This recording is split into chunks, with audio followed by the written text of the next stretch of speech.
Huitième partie, l'appel des villes. Qui est appelé?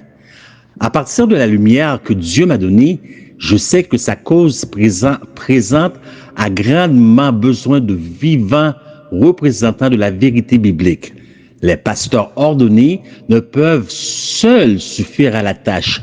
Dieu fait appel aux ouvriers bibliques et aux autres laïcs consacrés ayant différents talents et une connaissance de la vérité présente à considérer les besoins des villes qui n'ont pas encore été avertis. Il devrait y avoir 100 croyants activement engagés dans une œuvre missionnaire personnelle là où il n'y en a aujourd'hui qu'un. Le temps passe rapidement. Il y a beaucoup de travail à faire avant que l'opposition satanique ne ferme la voie. Chaque moyen d'être mis en œuvre afin que les occasions présentes puissent être sagement mises à profit. Laissez-moi reprendre pour vous. Chaque moyen doit être mis en œuvre afin que les occasions présentes puissent être sagement mises à profit. Medical Ministry, page 248. Des équipes d'ouvriers. Pendant la nuit du 27 février 1910,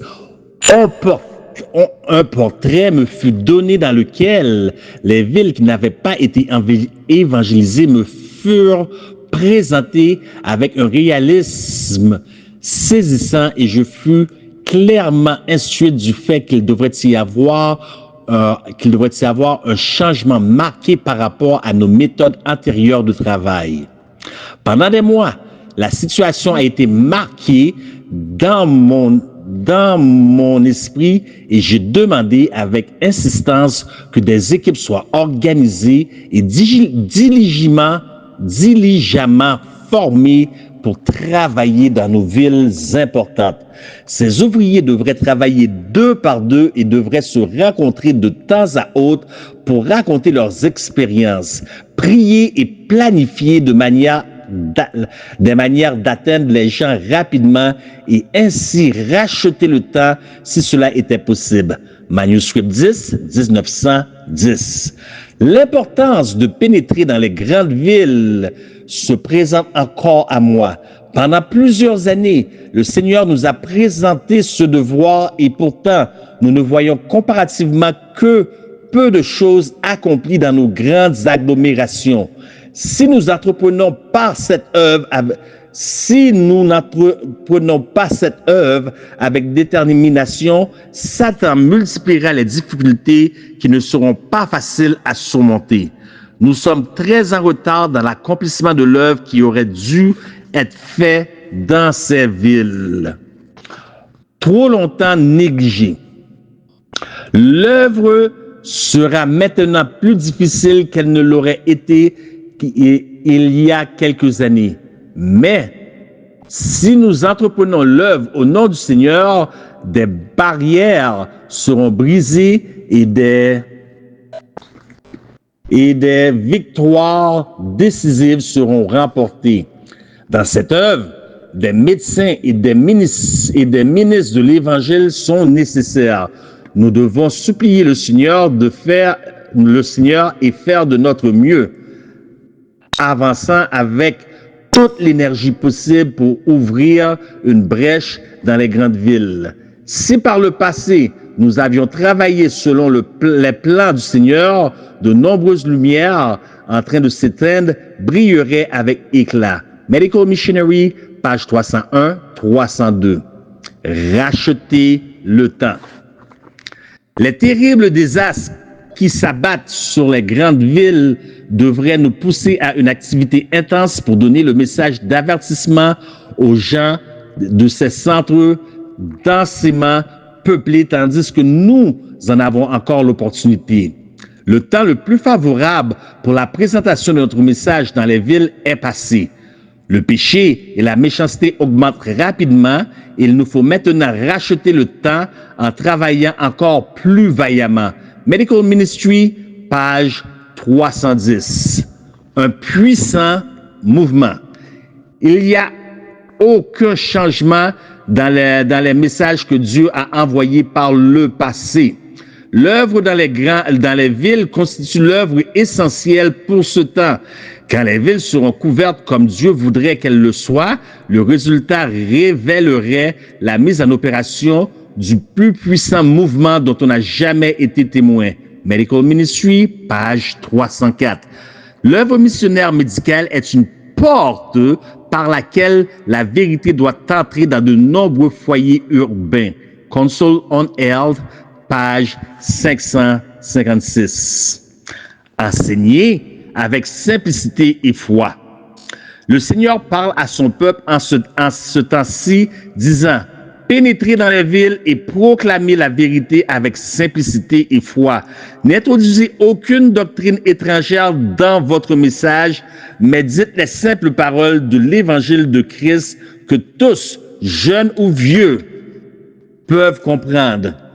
Les moins instruits aussi bien que ceux qui sont éduqués doivent comprendre les vérités du message du troisième ange et nous devons les instruire avec simplicité.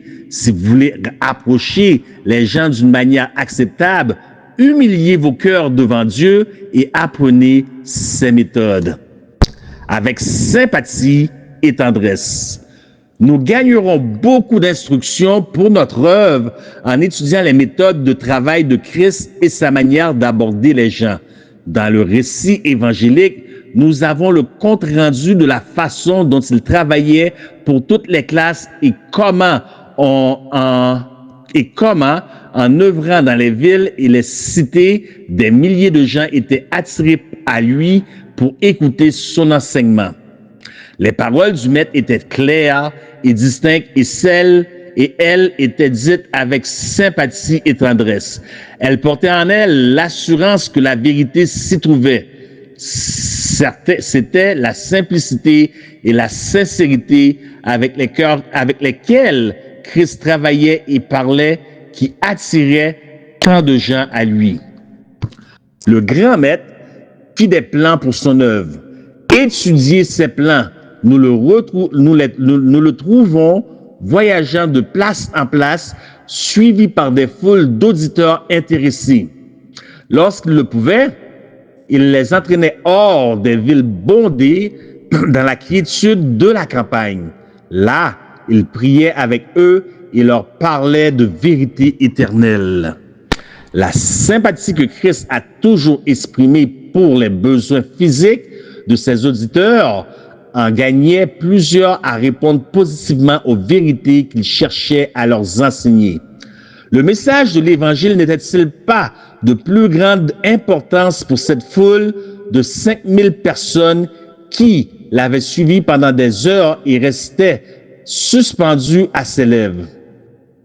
Nombreux étaient ceux qui n'avaient jamais auparavant entendu des vérités comme celles qu'ils entendirent à cette occasion. Cependant, le désir de Christ de leur enseigner des vérités spirituelles ne le rendait pas indifférent à leurs besoins physiques. Medical Ministry, page 299. Une puissance divine les accompagnera. Que beaucoup de gens posent aujourd'hui la question: Seigneur, que veux-tu que je fasse? C'est le but du Seigneur que sa méthode de guérison sans drogue soit placée bien en vue dans chaque grande ville par le moyen de nos institutions médicales. Dieu investit d'une sainte dignité ceux qui vont par sa puissance guérir les malades. Que la lumière brille toujours plus loin en chaque endroit où il est possible de pénétrer. Satan rendra l'œuvre aussi difficile que possible, mais la puissance divine accompagnera les ouvriers consacrés, guidés par la main de notre Père Céleste. Avançons, profitant de toute occasion d'étendre l'œuvre de Dieu. Medical Ministry, page 325. Des hommes de courage sont demandés, des hommes qui n'attendront pas que leur chemin soit rendu aisé et que chaque obstacle soit enlevé. Des hommes qui inspireront d'un nouveau zèle les efforts faiblissants des ouvriers découragés, des hommes dont le cœur sera bouillant d'amour chrétien et dont les mains seront puissantes pour accomplir l'œuvre de leur maître. Ministry of Healing, page 497, ministère de la guérison, page 430.